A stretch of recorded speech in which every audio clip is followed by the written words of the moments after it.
Welcome back, kids and coaches, to the Briones Pickleball Podcast. I'm your co-host, Caden Niemoff, and to my left is your host, Jordan Briones. But today, we're not important because we have a very special guest for you, and his name is Augie Ge.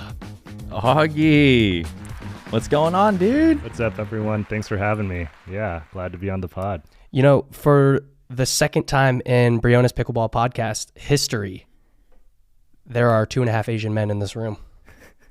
So cheers to us. I love that. Yeah, Woo! cheers. There you go. Cheers. That's one to cheer. That's right.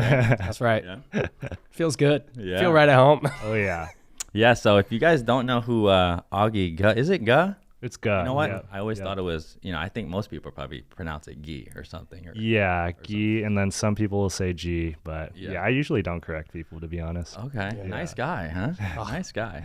Yeah, so Augie Ge, he plays on the tour, playing PPA and APP. Wait, both, right?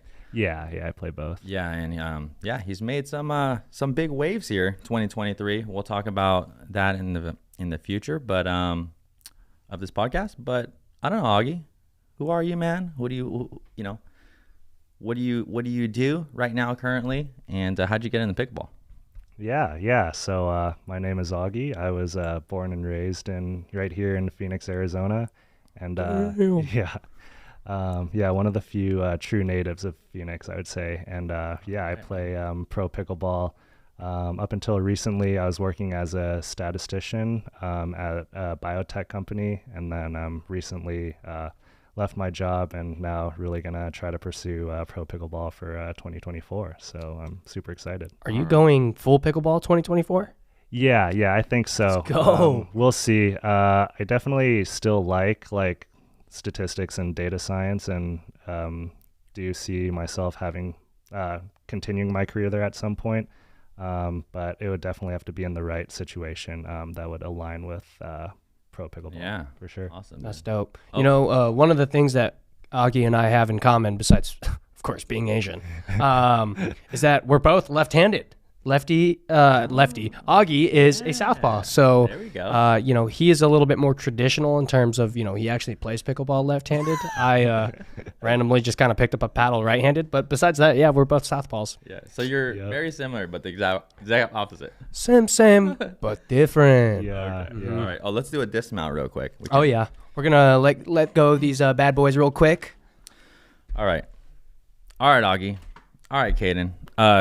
For the viewers out there, we're going to talk actually a lot about strategy today. We've got some high-level play here on the table. I don't know, maybe a duper combination of at least 15 to 17 or something. Where are we? The three of us? Yeah. I mean, that's we can start a 16, 17 duper team or something here. maybe 18. 7, 8, maybe 18. I think. Yeah, I think don't it's know. 18. But Close to 18. Very close to 18. There's a lot of experience here on the table. For those of you watching, we're going to talk a lot of strategy. And kind of, we're going to hear Augie's story, how it is in pro pickleball. Obviously, Caden, you guys know him, but, we're going to be learning a lot today. Yeah, agreed. Yeah. This guy's, not only one of the smartest people I know, but also just so smart in terms of pickleball strategy. Super, just knows what he wants to do on the pickleball court, knows what he's trying to do, knows who he wants to play with, and it's actually really cool to kind of see how Augie has kind of risen up in the rankings here in Arizona. And now next year, I think coming into pickleball, going to rise up the ranks very quickly as well. All right. Oh, thanks, Caden. Wow, Yeah. So this is kind. my guy right Wow, here. you're gassing Love me this up. Yeah. Love this guy. Dude. Augie, how did you, so you're from here. Yeah. So, and you, big tennis background. Why don't you tell us a little bit about that and just how you got in and maybe first time you played and how was that up until now, Yeah.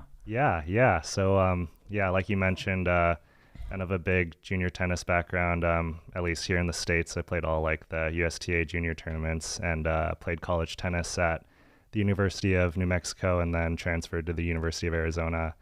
And then when I think the very first time, though, that I played pickleball was in middle school PE. So I was watching Pessa's podcast, and he has maybe a similar story. So Whose podcast? Pessa, when Pessa was Pessa. on. Yeah. Yeah. So I guess in some public schools in America, they have that as part of the curriculum. So Which is wild because I never played pickleball when I was Yeah. in school.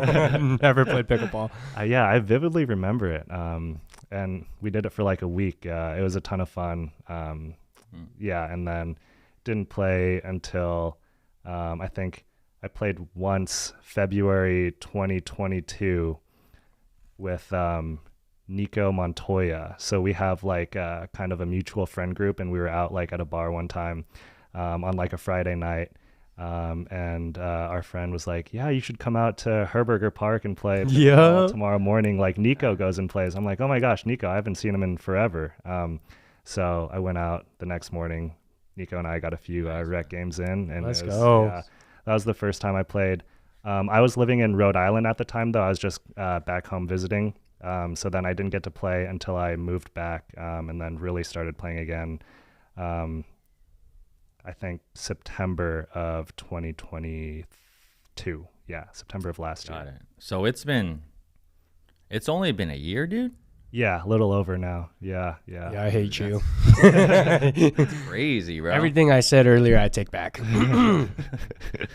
Wow. No, yeah, but I also played. I went to grad school and played table tennis in grad school, so I think that helps with my background you a lot as did, well. dude. I didn't know that. You can see it, man. You can see it on his forehead.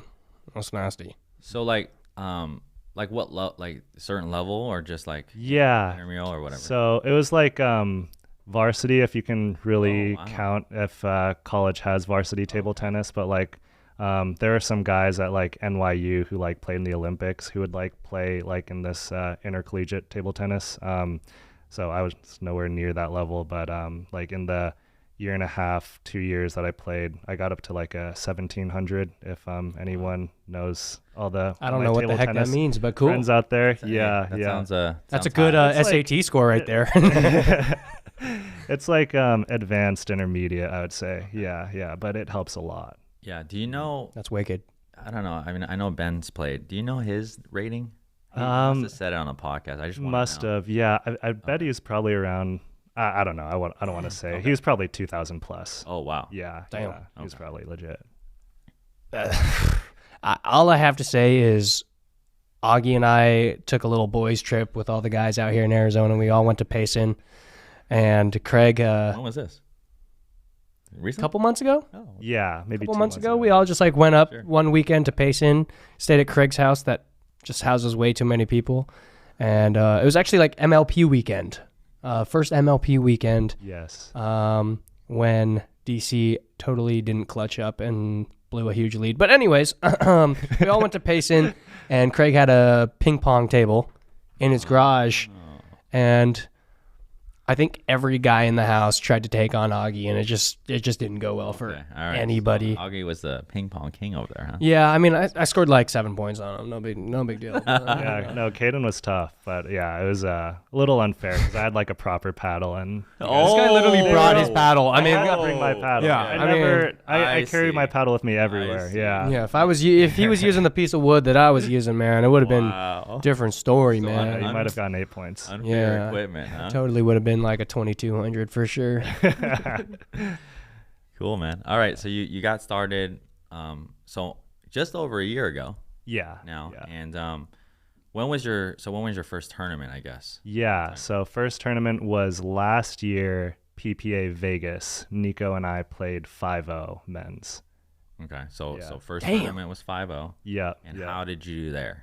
We went 1 and 2. We won our first and then lost our next 2. Yeah. Damn, lefty. Yeah. I like yeah. that. It was fun. That's cool. We played I think we played straight up. Yeah, it was a good time. It was a good first experience. Okay. Yeah. Yeah. 1 and 2. Yeah. Yeah. Okay. Sounds about right for first tournament. Yeah. We'll take a I'm dub. glad you didn't just go in there and wipe everybody. That would have No, been. That would not have been good for my ego. Okay. Cool. So first tournament when was that again? I think Vegas is beginning of October. Okay. Yeah, that sounds about right. Yeah. So beginning of October. Yeah. And then like what was the first time that you saw a little success, or first time you thought like, oh, maybe I can be at a really high level and compete with the pros? Like when was that? When did that switch over?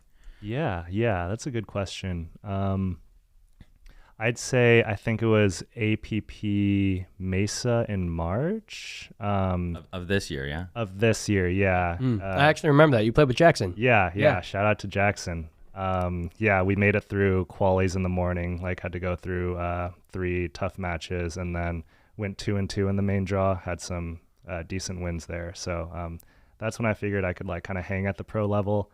And then like first PPA main draw was with Michael Lloyd in Atlanta PPA, I think in May. And we went through qualies there and won a match in the back draw. So that's when I started to realize I could maybe, play Take pro. a swing at it. Yeah. Yeah. Nice, Oh. man. Yeah. That's how it goes, man. Like you kind of, well, and it's kind of funny because I feel like most people are just like these days, like, oh, like I could play pro. And they just kind of go in there and they don't really know what to expect, and it ends up being a crapshoot. But like for a guy like Augie, like I think we all kind of knew when Augie started playing pickleball, we were like, holy crap, this guy's going to be good. I mean, you and I even talked about it because you would drill with him. Oh, it's fun. Okay, so this is what I wanted to know. Did we start drilling like before even you met Caden and stuff? I think so. Yeah. Wow, yeah. dude. Yeah. We definitely played that rec game with Nico, and then I'm sure you remember Eben. Uh-huh. Yeah. Yeah. That was before I met Caden. Okay. Yeah. Well, also, to be fair, I was still working at Legacy, so I was kind of still trapped. Yeah. And Now you're free, yeah? I'm free now. I'm free like a bird. But no, like I just like didn't get to play that much with people. Yeah. You know, like living in Tempe, I never played in Tempe or Scottsdale or like I didn't play at Brad's house until I started playing Tuesday night pickleball. Oh, really? Yeah, I never played out there. And if I ever played, it was always at Legacy because it was just like in the middle of work. Right. You know, and for everyone else, that's a 45-minute drive. So no one's booking it out there. Come on. Yeah. You know, but Yeah. this guy's a force to be reckoned with. Yeah, so yeah, Augie, I don't even remember how we met, but how did we, because we drilled we drilled several times. Actually, if you guys want to check it out, there's a good video of me and Augie drilling where There we actually is. break some stuff down. But when did do you remember that, dude? I do. Yeah, actually. It was through Marco. Oh, Yeah. got it, yeah. got it. Marco brought me in. We did some like 3-person drilling. Okay, now I remember. Yeah. How do you know Marco? Through tennis, actually. Yeah. So we, small world. yeah, I think he played some college tennis at Mesa Community College, and I would go train with those guys sometimes when I was in juniors. nice. Yeah. That's He's filthy. always been a super nice dude. Okay. Damn, he was in college and you were in juniors and like, hey, let me like- just come and whoop you real quick. No, it was nothing. It was like, I think he was only like 2 years older than me, something like that. No. Yeah, dude. No, that's cool, man. Yeah, thanks, sir. Appreciate drilling. I know we haven't gone on the court recently. Yeah. Hopefully soon.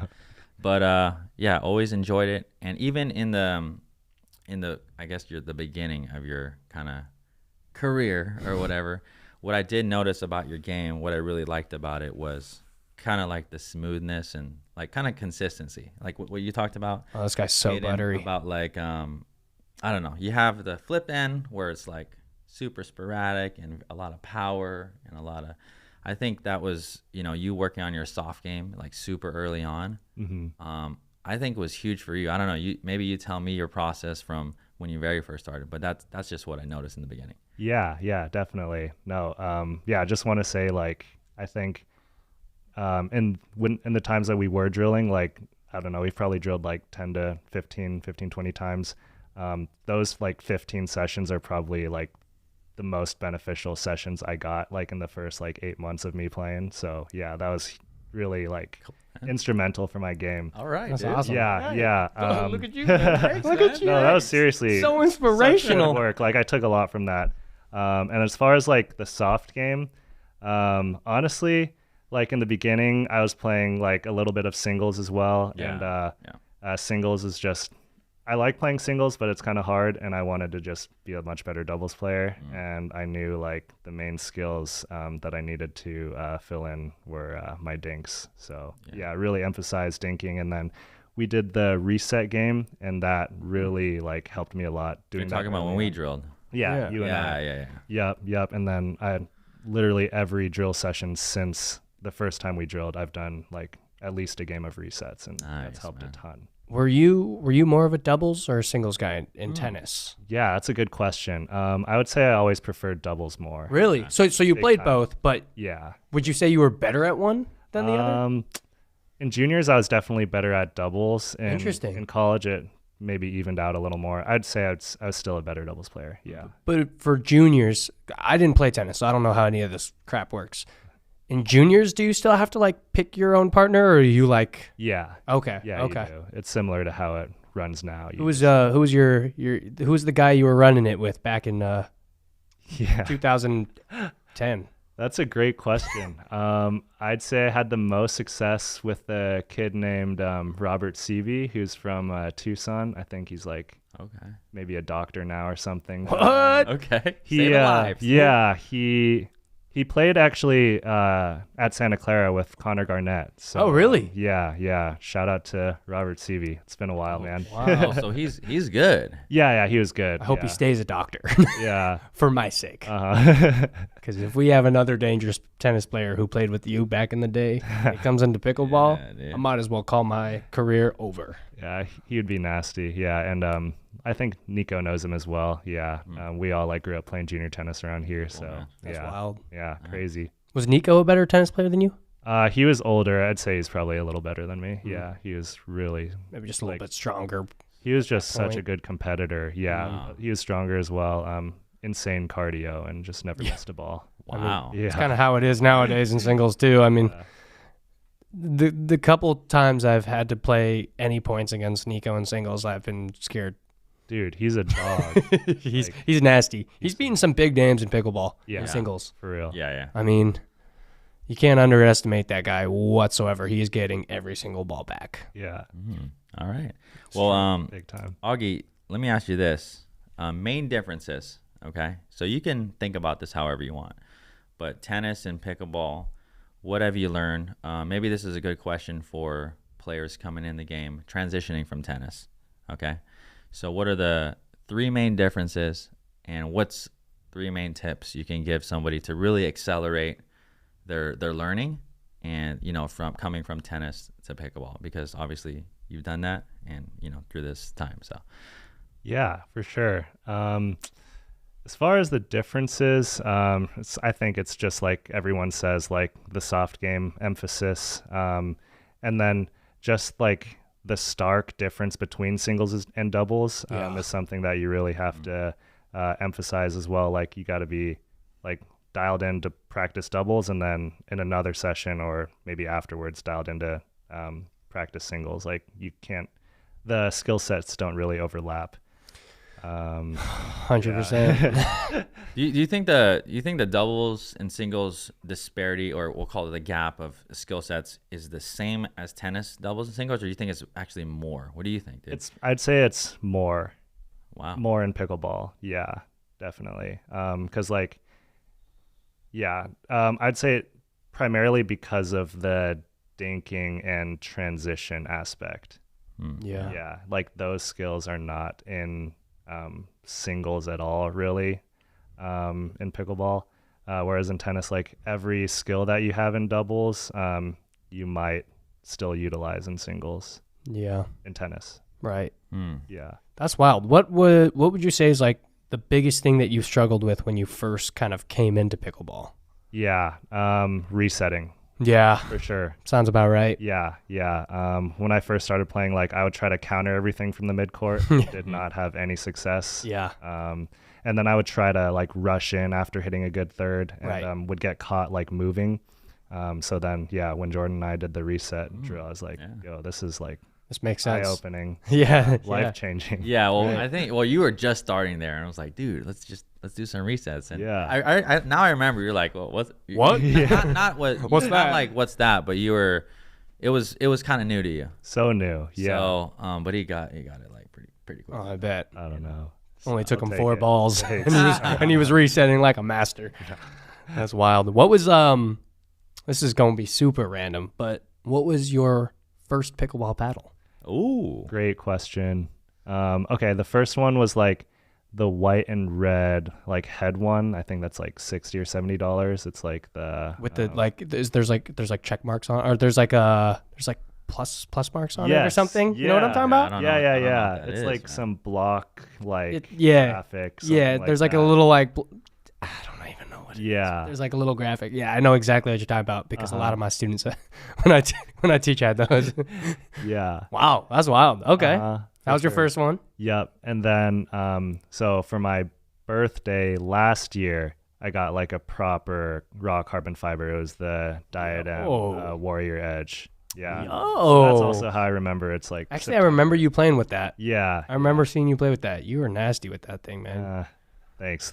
I'll take it. I would say you're playing with something similar now. Yeah. I've always kind of preferred the softer paddles. You have enough power. Yeah. No. Thanks. From the Warrior Edge, I switched directly to the Legacy. Okay. Yeah. All right. Wait. That's a good paddle too.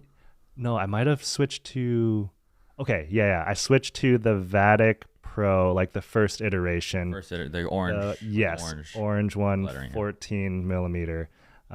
Because so Caden was talking with them, and Caden had two paddles, and they this was when the delamming was all first happening. Yeah. And we were like, yo, this thing like hits so hard. It's crazy. Yeah. So I hit. Sounds like a shotgun. Yeah. It was wild. Hit 3 balls with it, then bought it off Amazon the night of. Yeah. Played with that for like 2 months, I would say. And then switched to the Legacy Pro, used that for a tournament, maybe a couple tournaments, and then switched to what I currently use, which is the Vatic Prism V7. Yeah. And you just officially signed with them, did you not? I did. Yeah. Let's go. All right. So shout out to Vatic. Yeah. Sponsored player now. Sponsored pro athlete. Moving up a little bit. Parents must be proud. Yeah. So proud. Like, yes, you pickleball player now. Not doctor. Woo. Is that how his parents sound, dude? I don't know. Pretty much. Actually, well, I met your dad. Yeah, that's kind of. I would say that's kind of accurate. Yeah. Absolutely. Oh yeah. Met him in San Clemente. He's a cool guy. I went up to him. I was like, "Oh, Mr. Gunn, nice to meet you." He's like, "Oh, nice to meet you." And then didn't say another word. Yeah. I remember that moment. Mm-hmm. It was a good time. Mm-hmm. Who'd you play with in San Clemente? Danny Jensen. Oh, right. Yeah. You guys played a good amount of them together this year. Yeah, we played 4 tournaments. Yeah, Wow. had a few good runs. Nice. You did. He's super fun to play with. Took me out one tournament. Yeah, that's true. Yeah, that was like. Wow. What do your parents think about the whole thing, dude? They're really supportive. Yeah, they're super supportive with tennis, and they just see that I really like playing pickleball. So they are really happy that I'm playing. They come out to Tuesday nights whenever they can for Tuesday night pickleball. And I've seen your whole family, your sister too, right? Yeah. So my little sister is a senior at ASU now. Damn. Yeah, and sometimes she's free on Tuesday nights as well. She comes out. go. Yeah. Wait, she plays too? She plays a little bit. Yeah. Like she was a high level tennis player? No, she was like, she played varsity in high school, but okay. didn't play in college or anything. So yeah, she was like high level in that regard. And then she plays a little bit of pickleball. Yeah. Nice. She did say she was the star of her pickleball class that she took at ASU. So. She's like, my brother's a pro. No big deal. Yeah. That's cool, man. So actually going back, so you said the 3 things or 3 tips. Oh, we're back to that. Yeah. Forgot. Okay. That's I don't right. want to get Forgot sidetracked here. So you said, I think transitioning, Yep. resets. Yep. And then what would be some 2 other ones that you would encourage tennis players to work on as they come in? Yeah. That's good because I've been like kind of subconsciously thinking about it as well since then.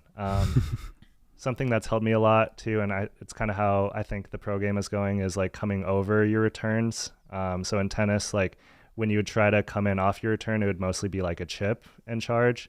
And now a lot more players, I'd say, are trying to hit topspin on their returns to give themselves more time. Yeah. That helps a lot. And then maybe same principle would go for drops, although it's not as important or fundamental. So clarify that. What do you mean on drops? So like when I first started, I was doing like a lot of backspin drops, which are good as well for consistency's sake.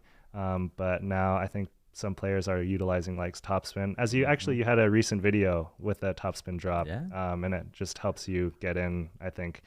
Better. Actually, we can talk about a little bit about that in the future. So resetting, you said coming over on your returns, which really means, so you're talking about topspin. And then more aggressive drops with topspin. Okay. Yeah, absolutely. Nice. Now, this is a debate. I'd like to get actually both your insight here. This is a debate that's been going on. A lot of people are pushing the, no more slices, more topspin returns. I want to get your point of view, Augie, on why do you think that is, and like, are you? I mean, I know actually I've seen it. You're returning with more topspin as well, but anything to the listeners or viewers out there that you can decipher from topspin versus underspin? Because I actually still use some slice returns in my game. But I'm actually practicing both. But I'd like to get your insight on that. Yeah. I think there's definitely room for both. Like you said, you hit a lot of slice returns still, and Caden has like one of the nastiest backhand slice returns ever. Like, seriously, you get so much backspin on it. Like, we just played today, and I tried to hit a couple topspin drops off it, and it just like shot straight down. So I think there's a lot of value in mixing it up. What was the original question? Oh no, like on return specifically. Yes. Right. I'm seeing it on social media. I'm kind of seeing on YouTube videos like, the slice return is like totally gone. We need to go to topspin. Right. I don't agree 100%. Right. But I would like to get your take on the differences of topspin and slice returns, and when you would maybe use one or the other, or do you kind of agree with some people who say, oh, there's no place for, you should never slice your returns anymore? Yeah. So I would say I personally come over probably 90% of my returns, maybe 95%, but I do think there's a lot of value in mixing it up. Now on I know forehands, but backhands as well, you're coming over all those too? Yeah. Okay. He does. Full drive. Right. And I think it just helps me get in better, and helps to force my opponents to hit a more defensive third, I'd say. Because when you hit a slice, if someone's got a good drive, they can really use your underspin as their topspin. It's true. But then again, like, if you can be like smart and mix it up, there's a ton of value. Thoughts from you, Caden? Slice, underspin return versus topspin return. I would agree with Augie in terms of, like, if you can come over the top of, the backhand and the forehand and be able to hit topspin on those returns, I do think actually that it does force a little bit more pressure. That being said, I didn't play tennis, so I don't have a two-hander, and I've still been kind of working on it and toying around with it. You kind of slice all your. I for the most part, I slice pretty much 99% of my backhand returns, and that's mostly because, like, one, I feel very confident in my slice, and with my slice, when I hit it well, it's very hard to get underneath. And in pickleball, like, I mean, no matter what shot you hit in pickleball, unless it's a overhead or like a high volley, I mean, you do for the most part always have to kind of get underneath the ball a little bit. So if I can really keep my slice low, it can cause issues. But there are times, like Augie said, where, if you don't hit it well and you are now, starting to move forward, that's a ball that people are going to tee off on. And especially in singles, that is a ball that people love. You know what I mean? So it kind of just bounces and sits up. Instead of bouncing and kind of staying low. So it really just depends on how much you trust your slice, how good your slice is, and if you can make one work, then awesome. But it doesn't mean you can't try and add another, right? Yeah. Like I'm always, I mean, we talked about this the other day. Like I would love to work on a two-hand backhand for specific shots. We'll actually get into that in a bit, but so for me, the slice return, for most players, and those of you listening, it is a slower ball, and it kind of floats a little bit more. So for those players who are struggling to get to the line or their mobility isn't as good, the slice return is a great option. But at the pro levels now, right? Everyone's really, really fast. And what you kind of talked about, Augie, about, if someone hits more slice, it's easier for them to, on their third, to gain a little bit more topspin. So I think that's like the main thing. But yeah, I think there's a difference in kind of like the quality of slice returns. Because I think back in the day, right? Now I know you weren't playing 5 years ago, Augie, but like more like a slice, like high slice, right? Floaty coming in, and then that gives a lot of time for your opponents to set up. But I've played some really good tennis players. If they can, where the slice is cut like super close to the net and it's super low, like that kind of slice, that's tough. Yeah. So like, I think there's like a difference between, and I think as players, I just think it's good to mix in, but if you could keep it like low to the net and it's like, and your bounce is really low, that I think, I think both. Dangerous. I'm working on both, by the way, on the topspin as well on my backhand. Yeah. Nice. But, yeah, for sure. It can be super tough when it's like a slice low. That's why like for Caden, like I wouldn't necessarily prioritize trying to like learn a two-hander. Like eventually you'll get it, but right. You are so dialed in with your backspin slice return that like, that's a hard return to deal with. yeah. Give some people some issues, Yeah. If I can. Big time. Okay. All right. What's next, man?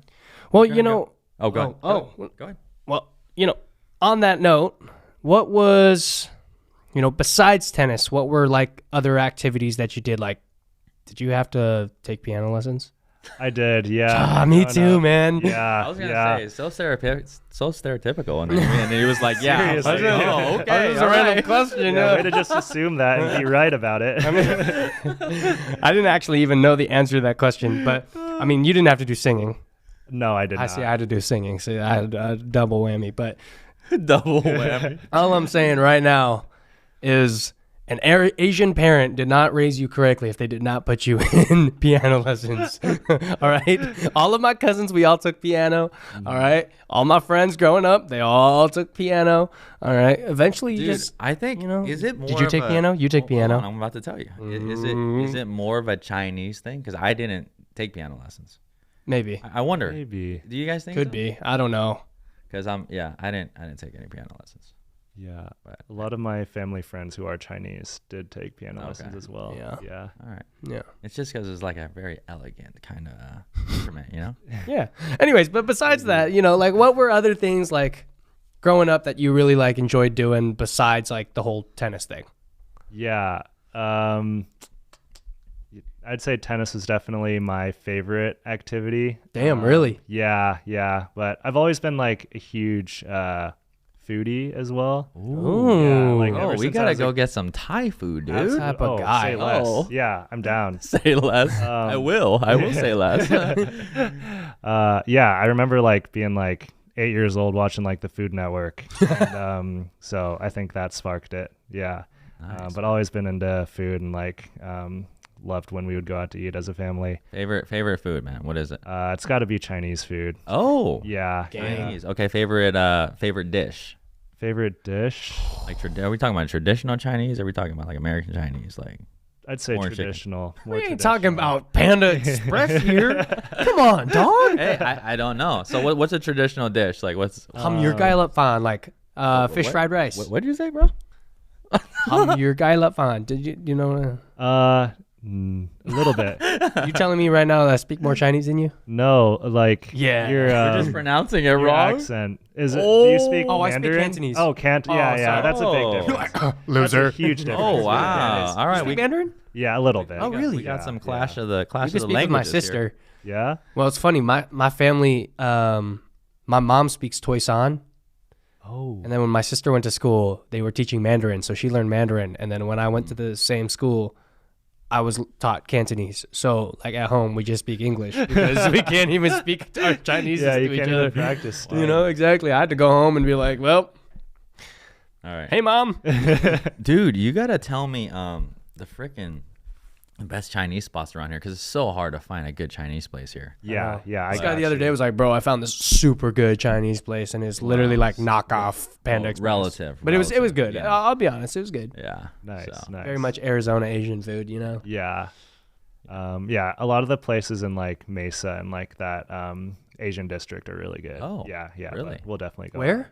Okay. In Mesa in the Asian district, like in Mekong. Oh, yeah. Yeah. Oh, dude, I go there to and get Vietnamese sandwiches. Mekong sandwiches, bro. Yeah, those are fire. Okay. Yeah, they're like $6. Alright. So good. Okay. Where were we? Where were we? We went to the we kind of Besides being derailed a the foodie, food. There yeah. we go. Besides being a foodie, besides playing tennis, besides playing piano. Do you still play piano, by the way? No, I'm so bad. Yeah. Okay. Was Rachel Ray the show that you used to watch? I have seen 30-minute meals. Yep. Yeah. Rachel Ray. What's Rachel Ray? Dog, what? That's a cooking channel. You've been living under a Rachel rock or Ray. something. No, Rachel Ray. Yeah. That's my girl right there. Yeah. I had a crush on that lady when I was younger. Did you really? Oh, heck yeah, man. I was like, make me some food, Rachel Ray. Oh man, that's a throwback. Yeah. No, but besides that, I also did swimming competitively until I was like that's- 10 I or can see that. 11. You actually have a Dude, you have like a swimming swimmer I body. do, type. yeah. I've Swimmer got like bod. a super long torso, kind of short legs, Yeah. Don't talk to me about short legs right now, bro. I don't want to hear it. but- You're just a little short. Yeah. How tall are your parents? My dad's 5'8". My mom is 5'5", 5'4", 5'5". Oh, Dude, see, so you that's got why. tall, bro. Yeah. Because your mom's tall. I think, it comes from my mom's side. My mom's dad was like 5'11", I've been told. I don't think I ever met him. See, my dad's 6'2", my mom's 5 feet. That's why I'm 5'9", But, like, I do have, like, very much the Asian body build where it's, like, longer torso. Yeah. Shorter. I'm not proud of it, but You at least should be. but at least you're, like, Be proud of it. Yeah. okay, I'm be proud of it. I'm proud of it. Yeah. Thanks, Mom. But, like, at least you're 6'2", like. Dude, are you On a great day. Okay, so you're I'm 6'1". dude. Yeah. We would take 6'1" any day. I would take Dude, 6'1". I'd be like rolling shots in here. I would I would do bad things to be 6'1". All right, let's put it that way. I got super lucky. Yeah. Yeah. Yeah, no, it's good, man. Okay. But, besides that, Yeah. you were That's saying. about it. Like growing up. Really? Yeah. And then when I was in college, didn't really have much time for anything else other than tennis Yeah. and studies. And then Right. in Grind, grad huh? school, grind. Grad school, I also played some like rec basketball. That was a ton of fun. Oh, rec basketball is. He Yeah, was the I would go to, he was the Jeremy Lin over there, bro. Uh-huh. Oh yeah. Yeah. We did win our low division intramural league my Damn. second year of grad school, so pretty no impressive. big deal. But no big deal. Yeah, 6 foot and under league. That one. you must have been 5'11" at the time. Yeah. You're still growing. All right, so I got one here, Augie. So you said you started actually very similar to me, but different because my situation was 7 years ago. But my very first tournament was 5-0. And obviously the levels were lower, but Well, there wasn't even really a pro division at the time. true. But there were still the top players at the time. But, Right. But I did learn a lot from coming out of that first tournament. So my question to you, I guess, is you were at the 5-0 level playing. Yeah. From there to what you learn now, what are some key things that for any of the aspiring, like if they're pushing 5-0 now, I mean, what's the difference? We're gonna actually get into this very specifically, but what are some of the things you learn through that journey, going from that gap, 5-0 to pro? 5-0 to pro, I would say for me, I just wasn't extremely comfortable with my dinks, so just upping like the volume of hitting high quality dinks. Like even in warm up, I would miss like one in every like 10 like straight on dinks. Right.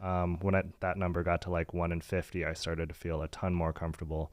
And then it was just a matter of, like I said earlier, like transition and the reset in the mid court, getting those just locked down such that I didn't have as much pressure to hit a decent third and that I could still make my way to the kitchen.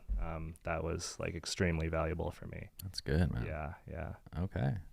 I feel like Great answer. Great Yeah, answer. yeah. I feel like most players like going from 4-5 to 5-0 and then even like 5-0 to pro, like the more you like actually learn to like trust yourself and realize that like, oh, hey, like, look, I don't have to hit this perfect ball to still be either aggressive or move forward. Like that's a big thing that I've also like noticed, like, cause I mean, I started, when I started, I was bad. I was really, really bad. You started as a 3-0. Don't talk to me like that. I was not. You were 3-5. I was getting my butt kicked by some old ladies.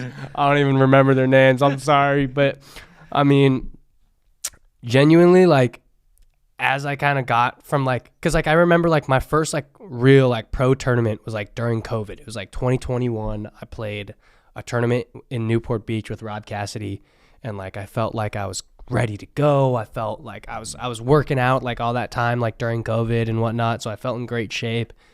And like, I just felt silly out there. And I think the biggest thing is like, I just felt like so much pressure of like playing pros that like, I felt like I had to do something like really, really good in order to do something, you know? And like, that's just like not the case. You just have to like trust your shots, know which ones work. And then from there, you can kind of build on top of that. Okay, I like that. Makes sense. 100%. Yeah. You know? Yeah, I like that, man. Augie does it best. All right. Thank you, bro. I appreciate that. Now, you don't do any coaching, do you, Augie? Not really. Like here and there, if it's a client that maybe I know them personally, I'd be happy to coach them. But yeah, not so much. But you did in tennis a little bit, right? Yeah, I did. Like I think when I was in college, back for the summers, I would coach just to help out at like my local club. Yeah, sure, it was a good time. It's pretty valuable, I think, teaching. Well, I think that your mind now, or you know, like analytics and really analyzing play and things like that, I think that helps a lot. Sure. So the podcast ago, Kaden and I talked about lefty righty teams. Ooh. Actually, and you're fortunate, Kaden, to have a lot of lefties in the area. I have a lot of lefties. We have a lot of lefties out here. Tessa, we have Augie now, and then Nico, like really high level lefties. But anyways, Caden Nemov. Yeah, technically. Anyways, Augie, what we talked about, how righty and lefty teams, you know, obviously Ben Johns has talked about this, but it really is a strength, you know, on a lot of different levels. And you as a lefty, when did you, like, let me ask you this, do you always stack right now? And we already talked about the benefits, and I'm sure you already know a lot of benefits of having your forehands in the middle, but do you see any other benefits of, or maybe you actually staying on the opposite side at all? Or what do you think? There can definitely be some benefits of like not stacking, I think. You are going to get the most bang for your buck as a lefty-righty team with your forehands in the middle, but it's, I'd say, pretty good to change it up once in a while, especially if you're in a rut. Like I've played with Michael Lloyd, who has a lot of offense on both wings, and we've stayed on a couple points or a couple runs, and it's just a completely different look having offense from the outside as opposed to from the middle of the court. For sure. And that can just kind of like shock other teams really and take the rhythm away from them. I don't know. I don't know if it was Newport. I don't really know. But do you guys remember that tournament when Ben and Colin lost against Ben Newell and was it Philip or something? Philip Locklear, yeah. So I watched that match, and obviously Johns didn't play their best. They're super, like, they were frustrated at each other and things like that. Also, but they played more straight up, and it was, I mean, they were attacking from different ends, and because of and because obviously, like, anytime two righties plays, it's just so different than when a lefty and righty plays. But I like being on the right because I like rolling my cross court dinks cross court. So if you have like both forehands on the outside, you just have freaking rolls on both sides. It's true. That's another benefit, right? And that's the one. But obviously the middle there. But it'd be really interesting to see like a like a Pablo Tellez and a Federico like playing opposite sides for a day. Just to switch it up. I don't know. I just would like to see what that looks like. But then I just think they're gonna take middle. Let me tell you right now. Probably a couple weeks ago, Augie and I were playing, and we're just giving the beat down to these two guys. I'm not gonna say names because I don't want to embarrass nobody, but just giving them the beat down. Some 3-5s at the local bar. Heck no, man. Oh, it's a tournament. We made them look like that. We made them look like that for like the first 8 minutes of this game. All right. We're up like 10-2. And next thing you know, we start goofing off. We kind of just like start itching our butts and like not doing anything, not scaring nobody. And like next thing you know, we're like, wait a second, like it's 10-10. Oh my They're God. trying. They have all of the momentum. And like we're still just like sucking on our thumbs. Like no big deal. Yeah. We are down Is 10-11. this PPA or APP? This was Wreck. rec. Oh, right. But it was serious. But it was might as well serious. have It was been, intense. PPA. Yeah. Well, It this was- is. yeah. If, I mean, we don't have to name names, but this is pro Arizona people, right? Pro rec. Okay, got it. Pro They know who rec. they are. Okay. So, So- you're watching this. I know you are. Mhm, All right. mhm. And then, so what happened? But next thing you know, like we're like down 10-11. Yeah. And I just like look at Augie and I'm like, I'm going to play the right. Yeah, we got to And change he's it up. like, okay. Yeah. First point, they miss a return. Yep. Second point, they miss another return. And then we earn the third point and we won 13-11. Yeah. Dude, it just like we it, teased him. Mm-hmm. it will also just like kind of mess you up a little bit. Yeah, we were like, you got to be quicker You than know that. what I mean? It's like, You know? ooh, where do I drop now? Like, Yeah. you know? What do we do here? Yeah. And Caden actually did something really cool that I'd never seen before. okay. We would stack I formation when we were serving. Oh, yeah. When we were down 10-11. So he would go behind you, he was just straight behind me. and I then would you guys serve. would just. Yeah, he Yeah. would be like, "Yo, Augie, I'm going to the right now." After you serve, I'm like, "Okay." So I served, and then he would go right, and then they missed 2 returns. Yeah, Wow. yeah. Yeah. So Okay. We're New gonna strat. we're gonna whip it out this year. yeah, We're gonna whip it out this year. Yeah, that's the new meta. Mm-hmm. Yeah, that's We're gonna shake the pickleball world, Yeah, we are. Yeah. and they're gonna be like, "What are these agents doing?" Have you, Augie? Have you ever played with another lefty? Yeah. Not in probably not in a tournament, huh? I'm Just- Well, assuming. besides Nico, Just with Nico in that first 5-0. Oh, and then the first season of Tuesday Night Pickleball, I played with you played with Pesa. Pesa. Yeah, because I was Oh. filling in for Caden. You were filling in because for me. Yeah. Caden was helping you do your I remember camps. that. I Yeah, remember yeah. Yeah. What the heck? No, I'm just So that was a good experience. Yeah, it was sick to play with Pesa. He's a beast. dog. He's a Dog. beast. Yeah. Okay, but it's so funny because like it's like when two lefties play together, they finally get a taste of like what it's like for like 95% of the world. Yeah. But what I thought about the other day. Okay, we're gonna get like not super advanced, but we can't really show it. But I want everyone listening and viewing to. This is just kind of my thought process. I want to throw this out there with you guys. Okay. Okay. So, Caden, we talked about the other day. Lefty and righty team. We kind of know the strategy, right? 4 hands in the middle. You can from the middle. They could roll balls there. They could cover. They could attack a lot.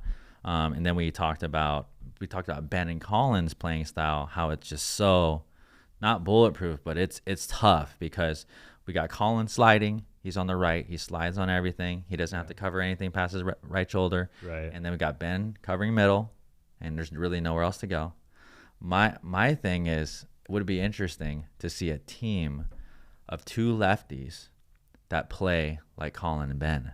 And I have to like reformat my brain, but or I would watch Ben and Colin, and I would mirror The mirror yeah, view? flip it and see what Yeah. that would look, because that would be crazy, huh? Do What you have you guys just ever said. thought about that? What you just said, Have you ever like thought about that, bro? what you just said, made me start spelling the alphabet backwards. It was confused. It's still confusing in my head. That's wild. my That's brain crazy is So we got Colin twisting and turning. We got Colin on the right. No, slide- on the left, sliding left. Yeah. And then we have Ben taking over everything middle from the right side. Or Right. if we had a team of 2 lefties Yes, that could play like correct. that, it would be. I don't know how. I would have to think about dink patterns, but I just thought about the other day. I was like, dude, that'd be like freaking hecka interesting against 2 righties. Yeah, that's it would wild. be. Then what would dink patterns look like? I don't even know. Right. It's just not, you just don't see that type of stuff. Never. That would Okay. be crazy. Okay. I mean, that would be a really effective team. That would be a really effective team, dude. I'm gonna start learning how to play left-handed. Yeah. We're gonna give it a go. Let's run it. You're gonna play the right. Yeah. I'm gonna play the left. Yeah. Here's another one that I threw out. I think we talked about this yesterday. If Colin was same skills, okay, same exact skill set, but if Colin was a lefty, how would their play differ? And I was telling Caden the other day, I think it'd be a little different. It'd be weird because he can't slide over, and Right. then there's a lot of balls coming middle on this forehand. What do you think, dude? You know what I mean? Yeah. So same Yeah. skill set, but Colin's a lefty, so they stack. Mm-hmm. So what would that look like? I will stand by what I said and say that I think it actually works better for Ben that Colin is a righty because it allows him to kind of stay in a little bit more of kind of just like a pocket role where like your job is not to miss and to counter big on your backhand. And like I think if he was a lefty and he had to kind of guess like, oh, am I going here, you know, like it would get a little bit confusing. And I think with the backhand, you kind of like the right side job of a right-handed player, like I wouldn't say it's easy, but it's definitely It's easier. It's more simple. cut. it's it's simple. Yeah. You know, it's simpler. Mm-hmm. You know, in terms of like here's 6 things that I need to be really, really good at, and like, you know what, like if I'm sliding and they catch me here, like, hey, you know what, that was a great spot, but like that's not going to happen again. Right. If I was a lefty and I had to be like, you know, trying to figure out, do I slide left, do I slide right? You know, I think it'd be a little bit more tricky. So What do you think, Augie? I think it would as well be a little more tricky. I think Colin would have to develop maybe a little bit different of a skill set. More I'd offense, say. I think. Maybe, yeah. He's also like I'd say pretty backhand dominant in terms of like in the fast stuff. He dinks a lot forehand, but like his resets and counters are almost all backhand. yep. So that would have to change, and then Well, here's the other thing too. When like we've seen glimpses of Ben playing with lefties, like with Tyler Lung or something like that, and they've done really well. So it'd be really interesting to see. I don't know. It'd be interesting to see Ben play with another lefty that's really strong. Yeah. I mean, I guess if Colin was left-handed, you can still slide the right and just hit a forehand this time, but like, Yeah. true. Yeah, I don't know. Just a few food for thought. It's something I just thought about. yeah, Maybe we mirror it. It'd be interesting. that'd to be see. wild. Yeah. That'd be crazy. And I think Ben said right, like the best would be like a lefty righty combo. Yeah. Mm-hmm. That's his assessment. Yeah. Yeah, I So guess. we'll see, man. I guess anything We'll Ben see. says is law now, huh? Yeah. Ben says cheeseburgers are the most amazing thing on the planet. And Yeah, everyone's we're like, getting those after this. Dude, that sounds Cheeseburgers. so good. I know, I'm so hungry. All right. Yeah. I'm Okay, sorry. Shake Shack or In and Out? How about Five Guys? Oh, I don't think so. I Okay. would put Five Guys last, bro. Damn. What would you? You agree? I mean, Five Guys is overpriced to me, dude. It is. Oh, It is I'll like- give you that. I think their burgers are bigger though, which I Yeah. like, but Their milkshakes are out of this world. they are Peanut butter milkshake. All right. So maybe burgers after this. Yeah. All right. So I'm down. I got a question for both of you. Okay. Here we go. Okay. Top 2. We'll go top 2 things. What separates the top 5 players from the top 50 players? All right. So we'll start with you, Katie. Are we just gonna like go around and say like different things? We'll start with you. You say you're 1. Okay. Yeah. Yeah, you say no, I'm you're just 1. gonna agree with you, whatever you say. All right. So there's a lot of pros nowadays. There's a lot of there's a lot of great players now. Okay, but I think the top 5 are like pretty much locked in, and we actually will go over a top 5 list. But it seems like the same players are we ending like? up Are we in just that gonna go around and say something? Yeah. different? Okay. Sure. Until we can't anymore. Sure. Yeah. So Okay. Top 5 to top 50 separation. What is it? Transition consistency. Really? Mm-hmm. Okay. I would say like top 5 compared to top 50. Like the top 5 players in transition are like it's effortless and they're always like at a high percentage, always making it to the kitchen line. Okay. So getting into the kitchen line then, which is transition. Yeah. So not just Yeah, sorry, reset, not I just took reset. 2 there. I took 2 there. Well, That's not on just, me. Not just reset. So getting to the kitchen line. Yeah. At a high By any means clip. possible. Yeah. Yeah. You know what? I'll let you guys say transition later down the road. I'm gonna say my answer there is Okay. the top 5 are getting to the kitchen line more consistently. I think that's a strong argument. Thank what you. about you, Augie? Yeah, that's a great one. And then I think maybe just how developed or refined their offense is, I would say. Like having all 4 speed ups, like forehand, backhand, off the bouncer, out of the air is super important. Except Colin.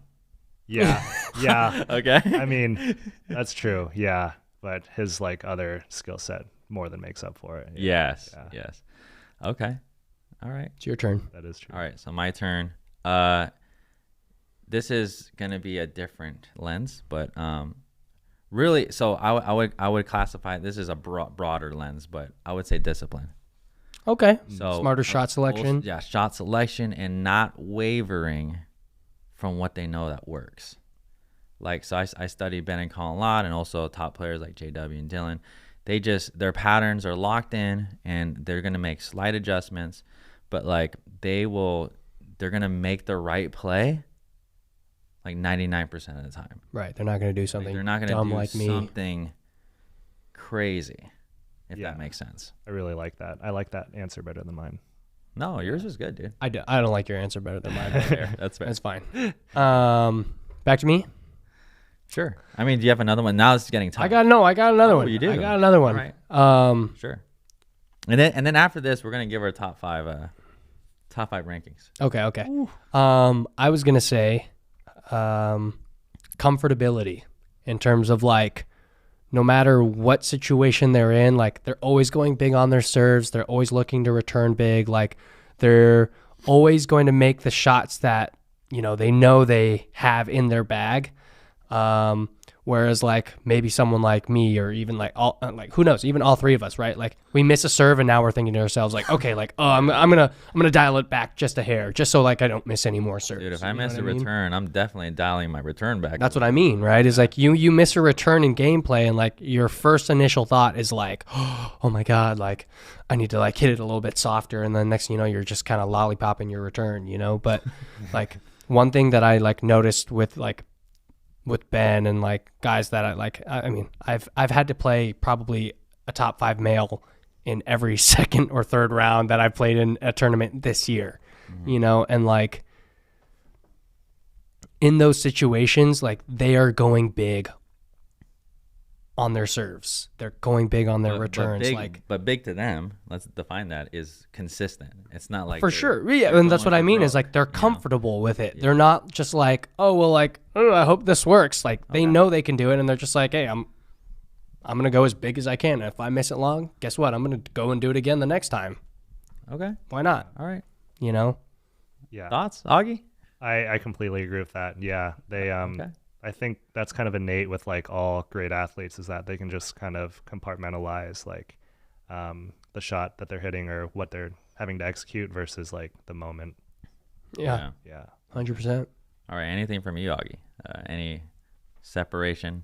I think that covered a lot, but Yeah, that got all of what I was thinking, to be honest. Yeah. so nothing. I'll let you know if I think of All right. So my last one, again, a broad thing, but it's gonna be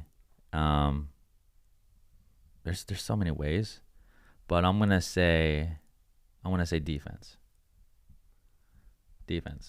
So digging out, scrapping, and like it's actually partially like what you talked about, Kaden, about transition, but their defense is very good, like top tier. I would give you that. So, all right, top 5 list. Top Ready? 5 list of what? What we just said? No, top 5 doubles. What do you got? Doubles players in the game. We're going men's first? Yeah, we'll go. Well, we'll go men. We'll stick with. We could do women's too, but Well, we'll do women's after. We'll start but with men's. We'll start with men's. We'll start with Number men's. 1.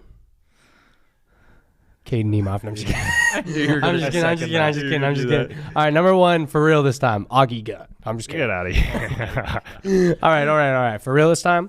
Number 1, The GOAT. the GOAT. Brandon French. Just kidding. Oh my god. Okay, fine. Ben Johns. We know with you. Come on. Okay, number 2. Who would Number 2, I would probably this in is- dubs. Yeah, this gets tough because I'm gonna there's put- different roles, man. No, I'm gonna. I know. JW Johnson. Okay. JW Johnson is number 2. Okay. Number 3. Oh, you know what? I'm so sorry. I did that all wrong. Number 2, Riley Newman.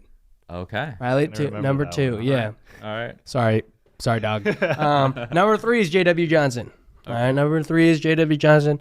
Number 4, I'm actually gonna take James Ignatowicz. Wow. I don't. Well, he's in top 10 to me, I think. So I wouldn't I think he's dangerous, man. Okay. I think He's he's super yeah. dangerous. Like Okay. I've never seen a ball hit harder 4. Okay. in my and life. 5.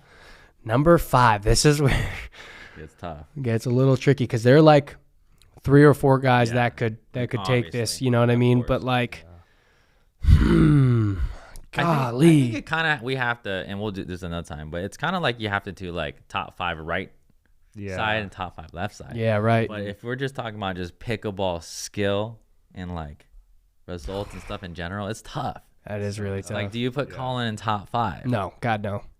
You know, you know. I'll give him top 8.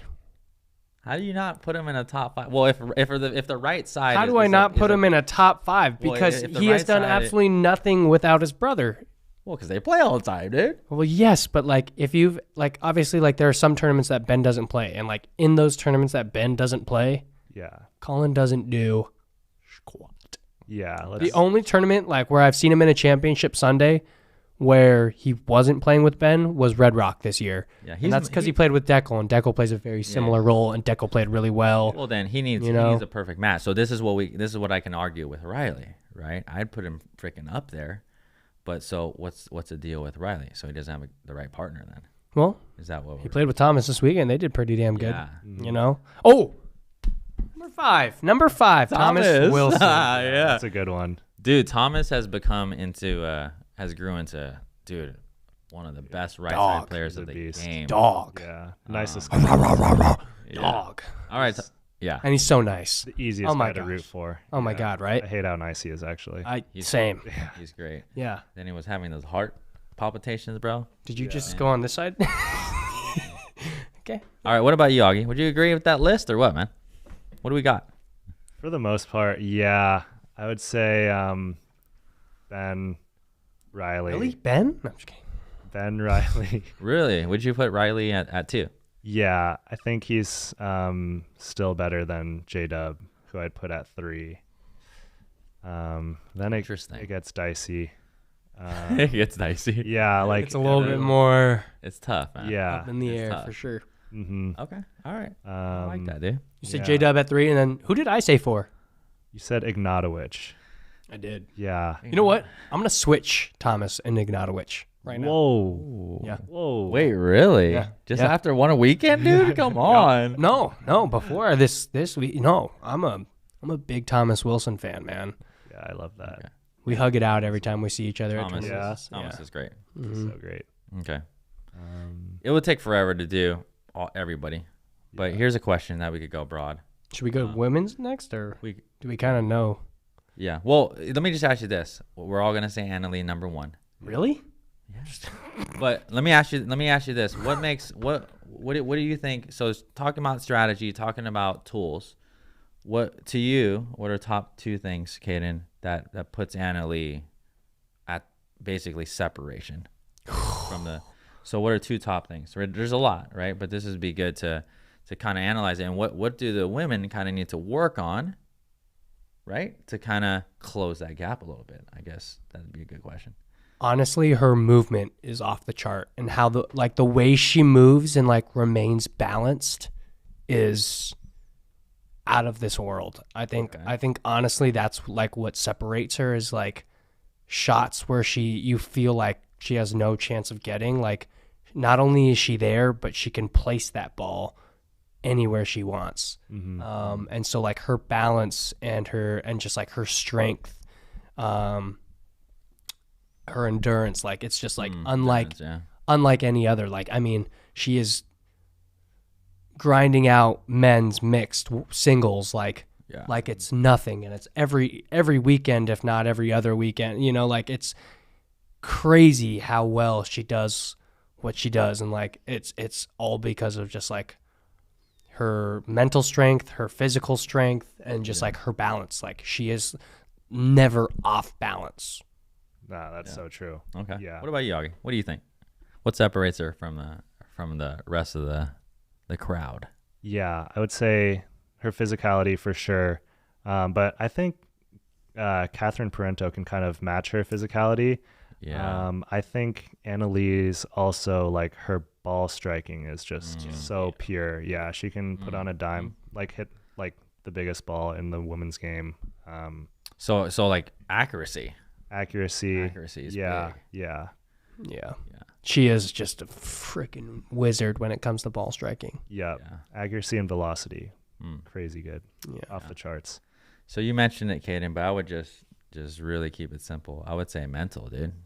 Her mental strength. Yeah. It's so crazy to me that, like, just the age thing. Obviously, she's super young, but we've seen her been pressed up against the wall. We've seen her, like, a whole bunch of stuff, and she just comes out. Yeah. And you can't teach that, dude. No. That's She's tough. a winner. She is. Winners win. I mean, There you she was a winner when she was 11, man. Yeah. Did you know that she was my first ever like mixed partner ever?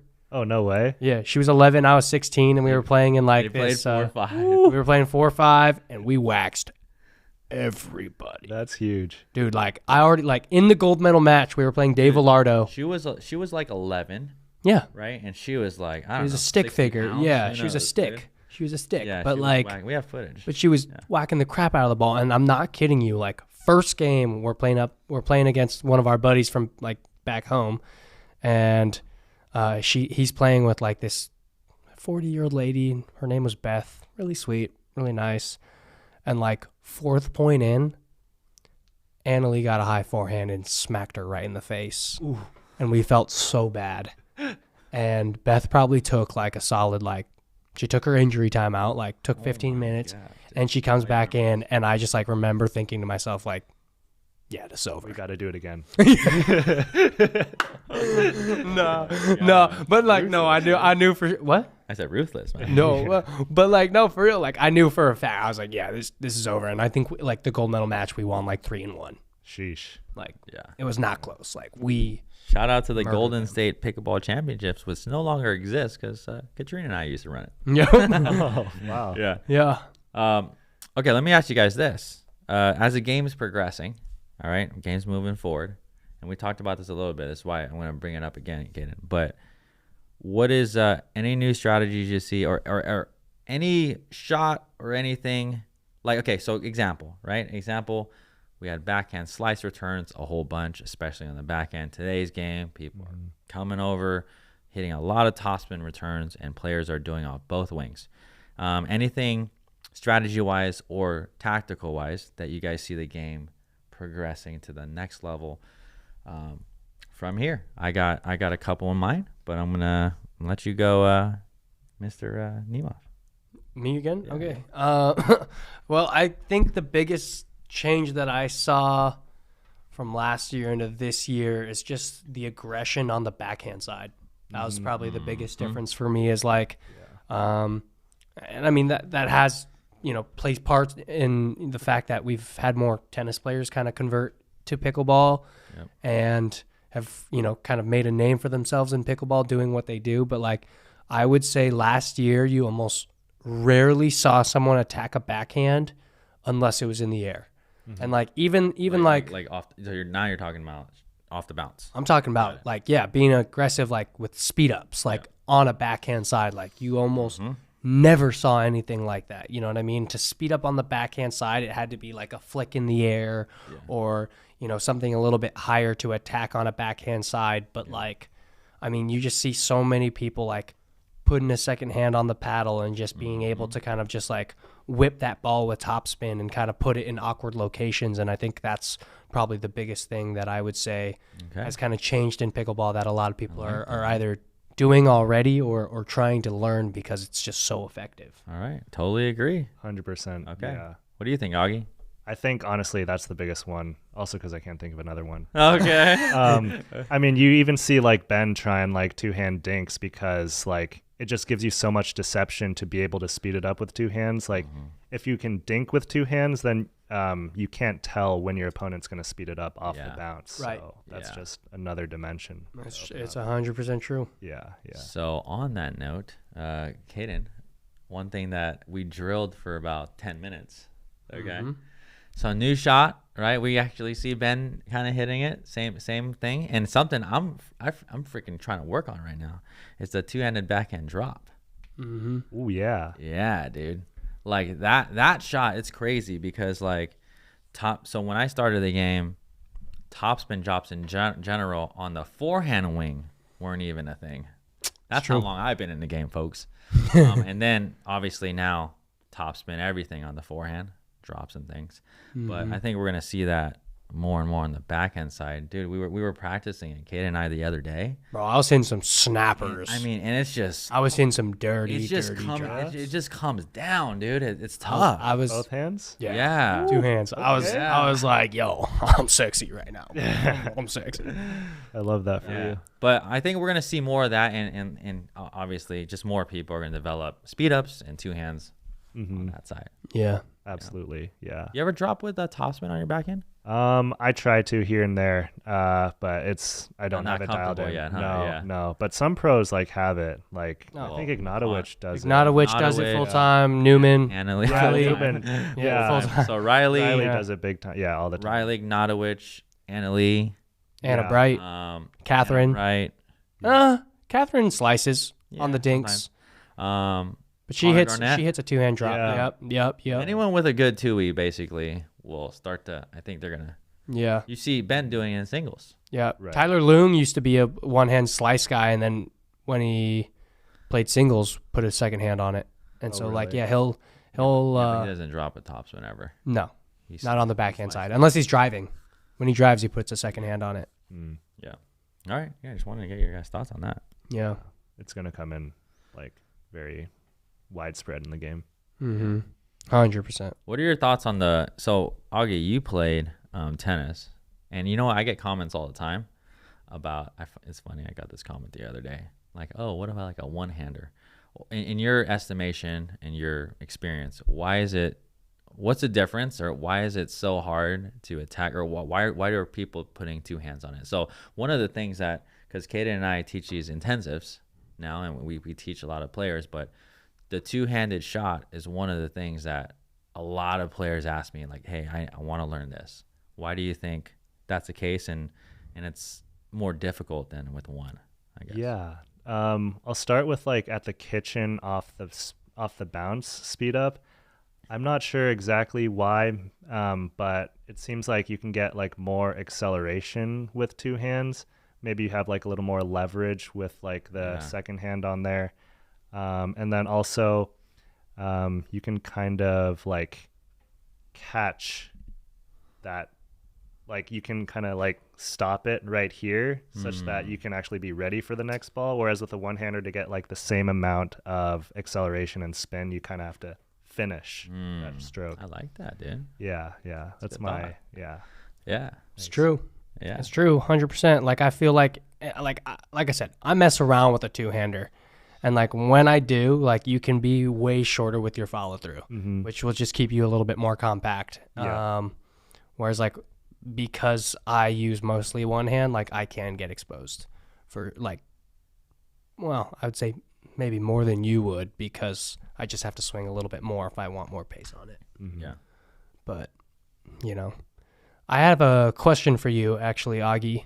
And I kind of have an answer myself. Okay. And I'll kind of feed off of what you say. But, you know, with you playing tournaments this year, what would you say was the hardest part? You know, not playing, but like everything around the tournament in terms of like, for me, like, So just pro pickleball, like what's the hardest? what's the hardest part about like being a touring pro and like having to go to these tournaments and figure all these things out? What would you say that is for you? Because for me, it's figuring out housing or, you know, flights and finding cheap flights and whatnot. But I don't know. Yeah, it's got to be having to room with you. Facts. Facts. No. Hey, at least I don't snore like you. Yeah, that's true. I'm a big snorer. Gotta put some tape on that mouth. Yeah, I've begun doing that, and it helps a lot. Really? Yeah. I've been wanting to do it. Wait, what? Like taping your mouth so that you like breathe through your Wait, nose. really? Yeah, when you sleep. Supposedly it's really good for you. Yeah, Dang.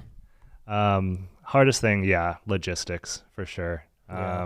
Usually like the car rides. Yes. You don't have a rental car Yeah. because you want to save that money.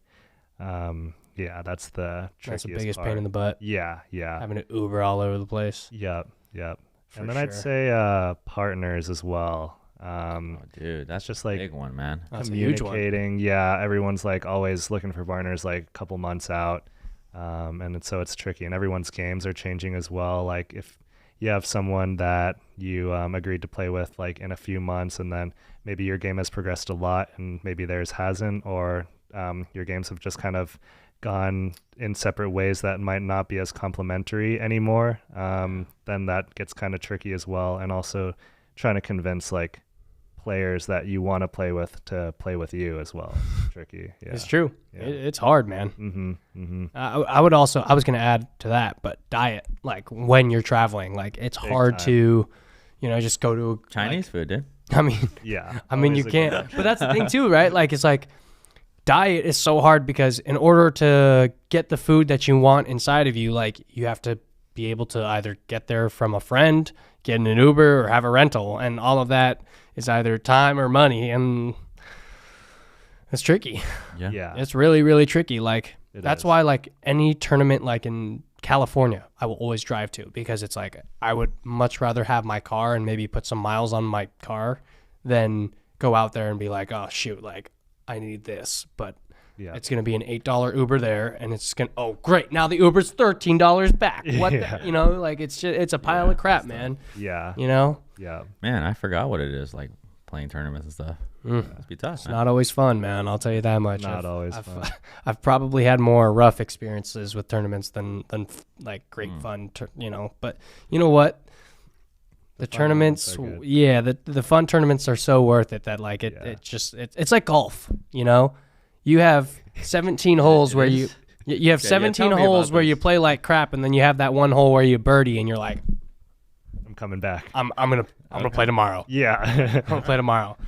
But You said that's what tournaments are like? oh yeah, Oh, okay. oh yeah. All right. But I would say like Augie and I, like, and obviously like our crew in Arizona, like we have such a good group. Like for some of these tournaments this year, like we've been Yeah. able to have a lot of fun where like we all housed together and got to stay in the same place and kind of just move around together as kind of a pack. And You it's guys like, are fortunate, man. we're like a pack of wolves, man. We stay together. Yeah. Actually, well, let's segue into Tuesday night pickleball. Oh Right? shoot! Uh-oh. We got sorry, are you guys in the playoffs? Are we no? in the playoffs? We're the 1 seed, dog. We're the one seed, Okay, yeah. baby. See, I don't follow as closely as this guy, That's but okay. fair. So we got Tuesday night pickleball coming up, and you guys are We're playing against each other. How many? Is it next week? Next Tuesday. Yep. No, we're cool right now, but Ah. on Monday, Yeah. Okay, so I check out. I check hate out- this guy. Check out Tuesday night pickleball. We got Scottsdale Scorchers and is it Tempe? The Gilbert Gladiators. Gilbert, see? Yeah. No, you you're don't good. even know what team he plays for. Gilbert Gladiators with Craig. Yeah. Yeah, There See, I we know that. go. mm-hmm. All right, but yeah, you guys are gonna duke it out. So We are. Yeah. we're gonna do a little wager, or maybe we do a little analysis breakdown. Maybe we'll have you back, Augie, and we Oh. break down some That'd points. be fun. That'd be Oh, fun. I would love What that. do you think? Yeah. Yeah, That'd be kind of cool. Huh? that would be Yeah. kind of See, fun. this point, we hit the ball to Caden. The next point, we hit the ball to Caden. Kaden just breaks down. At this point, Caden takes Augie and Yeah. snaps him on his knee. Actually, stay tuned. I texted both of you guys that idea. I think we're gonna do some fun games here in the Briones Pickleball backyard, and we'll do some fun. Should be fun. Fun commentary. Should be Pumped fun. for that. Mhm. Yeah. It's gonna be sick. Yeah, So, stay tuned. Can we have like an explicit explicit irony. version? I'll talk to the manager. Okay. Yeah. Okay. Okay. But yeah. So you guys are playing next week. Yep. And what is okay? So. Any strategies you guys want to share going in, or Get the or ball or results to any- Augie. Hit the ball to Caden. Yeah. Any result, or what do you how do you see this panning out, Kaden? It's not looking good for him. Wow. Yeah. Whoa! We had like a little trash talk video You know what's- between each other. You know what's so And Brady funny? was filming it, and it was the Oh funniest my thing. god! I didn't know. It's just wait. Is it just there's other teams or no? Is it just you two left? We're It all two comes of down three to this. teams. No. So Two of three. Why? Yeah, is whoever there three? wins this goes to the championship. Peoria is already in the championship. yeah, They played also yesterday. The semis yesterday. The other semi. Got it. Yeah. So you guys are. This is semifinals. Okay. Yeah. Yeah. Man, one of you guys can't both come out at the same No. time. Okay, that's gonna be interesting. All right. No, we can't. All right. Okay. May the best Asian win. All right. Anything else? No, I just like to say No. you're my guy. I love you. Before we close it though, we're gonna do the spin wheel here, Augie. Good old spin wheel. What we got on here? Oh, I don't. We got got some good We stuff. got some good stuff, man. That's some good Nice. stuff. Let me. What do we got? Oh. I got it. Okay. So you know what? I Might not have a pickup line on the spot, but that's okay. Okay. Ooh. We'll just talk. Okay. We'll talk through. Come on, Augie. Go ahead. Give it a whirl. All right. Start from the top because it's a Go ahead. little. The tension. Yeah, you gotta start. This from is the not top. tennis. Oh, This is okay. not tennis strings, man. Let's just That was kind of a weak spin. I'm not gonna lie. Pickleball Pro highlight. Okay, so we're actually not gonna watch a highlight, but this is one Augie, and this is one you too. Any pickleball pros? I forgot to actually ask you this, like maybe favorite pickleball pro who you like to watch and see, but any upcoming pros that you like something about their game, or a pro that's up and coming that you're starting to see. That's the whole part of the segment there. Yeah, great question. Up and coming, probably Jaume. Oh, Yeah. That guy- On the Martinez doubles- Vic. Yeah, on the doubles at least. Like singles, he's already one of the best. So you think he's his doubles game has definitely gotten better. Yeah, Yeah. big time. And him and Wyatt Stone just beat the Johns. So that's a big win. Oh, so and that's- PPA Daytona. That was a while Right. ago. Oh Yeah. yeah. So that was that's probably that's a bit biggest upset of one of the biggest probably of the year. Probably. Along with when they lost to Locklear and what's his name? Ben Newell. Newell, Yeah. Yeah. Okay. Yeah, that was a big Jaume? upset. But yeah, Jaume's got a really good game, I think, and he competes so well. So yeah. And a two-hander. Speaking of what we just Yeah, talked about. true. So, Yeah. Well, you know what's wild is like I played Jaume in North Carolina this year, and I played against him with Rob Cassidy, and he was playing with Gabe Tardio, and Did I you remember- guys- what was the score? Or how- we beat him, but like Oh, it was fairly tight. I think it was like 15-11, but like I just remember like being like, dude, like this is a guy that's gonna like figure all of this out and just be super freaking good, like on both sides. yeah. Yeah. And like I could tell like he was playing with Gabe, who, you know, obviously I think at that time thought he was like better than Jaume, which I think he was a little bit, but he was kind of dominantly playing the left side. Mm-hmm. And I just remember kind of being like, hey, if you like that left side, man, you know, I'll play the right. I don't give a crap, you know. And he was like, yeah, bro, yeah, you know, like let's figure something out. And I was kind of like, okay, like cool, yeah, let's do it. And then I think like after like that tournament, he like signed up for like a few tournaments with Wyatt, and of course like they started doing well, and he was kind of just like, oh hey bro, like sorry, like I think I'm gonna play this year with Wyatt. And I was like, mistake, but I you know. And then of course they beat Ben and Colin. I was like, yeah, you know. So it's all good, you know. I got to play with Jackie Monroe, Yeah. and that was a great experience. Not Jackie. No, it's Jackie. Okay. All right. It's little Jackie. Okay. But yeah, no, Jack was a super great partner. I think he's one of those guys that's really taken off. I would say Jack and Hayden Patriquin are probably my two guys that are going to take this game by storm. And Hayden. Yeah. I forgot about that. two kid, lovable dude. kids who are just Yeah. absolutely wicked pickleball players. Yeah. Kind of Yeah. grew up with the sport, honestly. Like Hayden was what Jack was 5 years ago. Yeah. Like if you think about it, like Hayden was like a little kid when in 15 and winning triple crowns and like 5-0, and then next you know he's 17 and one of the best players in the world. I Yeah. guess that's pretty cool. Yeah. Yeah. I forgot to ask you this actually, Augie. Biggest win so far. And I asked Kaden this a few podcast episodes ago. He's got some big ones Right. already. So one that you felt really good about, and you know, obviously your game is progressing. He And had 3 big ones in Chicago. yeah, and I You know, know what I I know mean? that you've gotten a bronze at one of the APPs, Yeah. right? But what biggest win so far? What's something that you're proud of, or biggest achievable moment so far?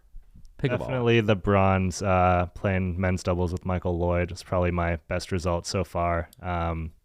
And then single match win would have to be Craig Johnson and I, first round in Las Vegas. We took down Jay DeVilliers and Callan Dawson in a 3-game battle. That was a really fun one. And that was like the first time where we thought like we could really hang with like the top like Yeah. 8 seeds and PPA. So Dude, Yeah. I wish is that match online? no, not. unfortunately. So yeah. so Jay So lame. DeVilliers and Callan Dawson, what sides were they playing? I want to know this dink pattern. Jay was playing the left, probably. I would assume, right? They started on the left. left. Then game 3 they switched. Yeah. So how are you guys? Playing them? Like you just moving the ball around because Craig gets locked in just cross court. Yeah. Right. Yeah. So is that what you guys were doing? Yeah. Pretty much. Craig just locked down cross court dinks. They got fed up with it and then tried to go down the line, and that kind of opened you up to attack and stuff. Yeah. Exactly. Interesting. Exactly. What about did you see a lot of lobs from Callan? Or not really. Not so many. Like a few for sure, but they weren't as effective as they usually are in that match for whatever reason. Was it? Yeah. It was probably windy. You said Vegas, right? Yeah, it was a little That's windy. why. Yep. Ball was Vegas pretty is soft. That takes the lob out, dude. Yeah. Almost completely. Almost. Mm-hmm. Big time. Okay, interesting. Helped us. Yeah. Yeah. Nice, man. Yeah, it was a fun one. Cool. All right, give it one more whirl. One more whirl, Augie. Well, let's do it. All right, Yeah. I'm gonna go hard. There we go. That's a real whirl right there. Same Okay, one. one more time, Augie. One What more are time. the odds? Dude, you gotta there you play go. the lotto after this, bro. Oh. Pickleball dream vacation, Augie. Oh. What do we got? Who are you bringing along? Where you going? Where are we going? Easy. Dude? Payson round 2. Let's Boys. go Let's with go, the baby. boys. Yeah. With the boys. All right, Payson is in Arizona. If you guys don't know. Yeah. I didn't know what the heck that was, but Yeah, okay, so you like guys- Caden said, our buddy Craig Johnson owns a property up there with a beautiful pickleball court, and just would do it again in a heartbeat. Okay. Yeah, Facts. Yeah, Nice. Facts. I got Facts. a good one. This one's gonna be interesting. I'm just gonna purposely land on it. Oh, how'd that happen? Wait. Pickleball What-Ifs. We talked about this. Pickleball Last segment. Okay. So we got we named a couple good. We gotta start writing them down. We should. Okay. So my first one is, what if Anna Lee was never born? So who would be the top right now? Probably Catherine. Yeah, Think so? yeah, I think so. On singles or doubles or mixed or everything? Singles for sure. Yeah, probably. Singles for sure. Yeah, Mixed, probably for sure. Okay. yeah. And then women's, I think it Now- would be like a toss-up between her and Anna Bright. Yeah. Okay. So then Anna Lee's out. Then who's Ben playing with? So you think Ben's playing with Catherine? Probably. Really? Okay. Yeah. All right. Next, what? Do you have a good one? I got a You good got a one. All right. Okay. Go ahead. All right. Hypothetical. Okay. Hypothetical. Ben Johns goes swimming in the ocean and has his right hand eaten by a shark. Oh, this is a good one. This is a good one. And he can no longer play pickleball right-handed. He can only play left-handed With one hand. with one hand. Oh, wait a minute. Hold on. That's okay. This is not gonna happen. But let's give him the two-hander on the other side. How about that? What? Because that's gonna be. I know where you're going, but that's gonna be. Okay, we can Okay, do hold both on, scenarios. hold We on, can hold do on. both scenarios. Like he What's has your like most important fingers? Your thumb and your... Let's just say he has a thumb and index? Let's just say he has a Maybe. thumb and a middle Okay, finger. fine. All That's it. fingers got Yeah. eaten off except for the thumb. and middle finger. No, Or that whatever. He could that's- grip it on this side, but he can't play with it. that would be a blessing. No. It's the thumb and the index finger, okay? All right. He gets the thumb and the index finger Okay. on the right hand. How dominant is he? Is he dominant? What's the highest level he's reaching? So yeah, we what's don't the know. highest level he could go? I have some thoughts on this.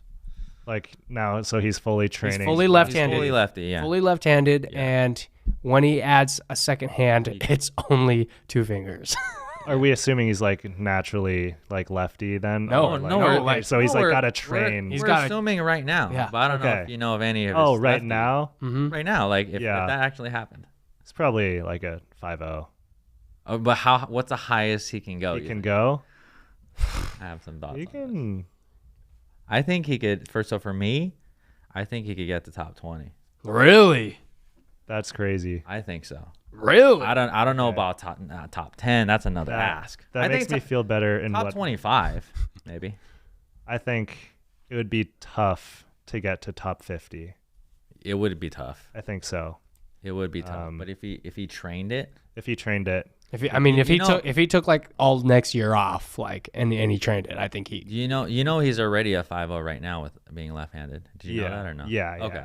Yeah. So it'd be interesting. Yeah. Dominate the 5-0. Yeah. Be the greatest 5-0 player of all time. See, I thought would you were be going. super I thought interesting. you were going a different what if angle, but Oh, really? okay. What if the same thing? Basically, what if Colin Johns wasn't his brother? That's what I was gonna ask. Who would he be? Who would he? Probably be? Matt Wright again. Think Probably, so? He'd probably still be playing with Matt. Yeah, because Dylan's off the table, huh? Well, I just think him and Matt have history, and like they played together from like 2021 to 2022, and then when Colin was like fully ready to kind of like commit to pickleball full time, like You know what? That would be a tough match. when Colin got injured, I got you. he played with Matt. I got you, but But the JW and Dylan today is a different team. So who would win, JW and Dylan or Matt and Ben? I think it'd be close, man. It'd be real close. What do you think? I think it'd be close, dude. I would take Ben and Matt only due to the fact that Matt and Riley pretty much always kind of beat J-Dub and Dylan. Now, I think J-Dub and Dylan have gotten better since then too, Yeah, dude. but like if we're talking numbers here, Riley and Matt pretty much beat them almost every time. Okay. All right. Thoughts, Augie? Yeah. Yeah. I You agree? think I would lean towards Ben and Even Riley and Matt as Thomas, well. they beat J-Dub and yeah. Dylan this weekend, this Yeah. last weekend. So that's just me. All That's right. just me. All right. There I goes agree our with that. what if. You got a what if, Augie? You got one to add, dude? Huh? I'm putting him on the spot here. What if there was no Chinese food, Augie? We would die. What would we be eating? Where are we going right I'd now? probably I'm like starve. starving. Yeah. I'm so hungry. I can't Yeah. even think straight right now, man. Okay. Let's go. What would oh gosh. What if you just never discovered pickleball? Dude, you know what would be a Wow. good segment? Huh. If we asked all the what would all the pros be doing? Like we Yeah. would be all on a random stuff, dude. Yeah. Well, I'd still be a UPS driver. What would you be doing? I'd still What be would in you- college. You'd be a bum. Well, I'd be homeless in the streets of San Francisco. You would. Well, You would be out of technically, college. No, you would be in college. actually, well, Yeah. no, technically, good I one. would have graduated Yeah. in the summertime, and I probably would have been trying to continue my commentating career. Yeah. Augie, That's a you'd great probably be answer. doing the same. Oh, yeah, you have a job. Probably. still, Yeah. So. Yeah. Okay. But I'd be a lot less happy. Yeah, for sure. Yeah. Right. Okay. Let's. I wouldn't know any of you guys, Oh. any of you cool people, but Yeah. personally, I just want to say thank you, Augie, for being my friend and being here today because, it's not easy to spend so much time with me and, you do it willingly. So It's not easy. Yeah. Dude, trust me, I know from experience. I was forced to be here, but no, thanks so much, guys, for having me on. Yeah, I'm a big fan of the show, and yeah, just appreciate you guys. Yeah, Caden, you're my dog. Jordan's also Right. my dog. Yeah. All right, we'll see what happens in the result of next week's Tuesday night pickleball game. But again, thanks everybody for watching. You may see more of Augie in some videos. We may just might. try out some really cool content. So stay tuned. Thanks for watching, and we'll see you in the next one. Deuces.